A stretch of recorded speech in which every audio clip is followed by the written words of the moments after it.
So hello everyone, welcome to my channel. Hi, আমি সাবনা। তোমরা সবাই কেমন আছো? 30 ডেজ চ্যালেঞ্জের আজকে ডে 6।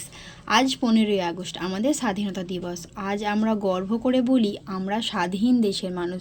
কিন্তু একটা প্রশ্ন আজও মনে আসে, আমাদের ছোট ছোট বাচ্চা এবং নারীরা কি সত্যিই নিরাপদ?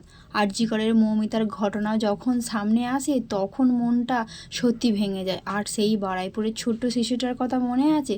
তার সঙ্গে যে ভয়াবহ ঘটনাটা হয়েছিল সেটা আজও আমাদেরকে কাঁদায়। আমাদের সমাজ গভীরভাবে ভাবতে বাধ্য করে সেই বাচ্চাটার কথা।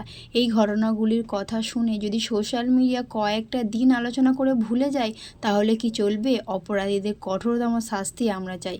আমরা সবাই মিলে অপরাধীদের শাস্তি চাই এবং শিশু ও মহিলাদের জন্য আরও নিরাপদ সমাজ চাই। আজকে আমরা এই স্বাধীনতা দিবসে বলতে চাই ছোট্ট একটি কথা, শুধু দেশ স্বাধীন হলে হবে না, আমাদের সমাজকে ভয়মুক্ত করতে হবে। যেদিন একটা ছোট মেয়ে নির্ভয়ে স্কুলে যেতে পারবে, যেদিন একটা মা তার সন্তানকে একা ছেড়ে নিরাপদভাবে নিশ্চিন্তে ঘুমাতে পারবে, সেদিনই হবে আমাদের স্বাধীনতা। ভিডিওটা ভালো লাগলে লাইক কমেন্ট শেয়ার করে আমার পাশে থেকে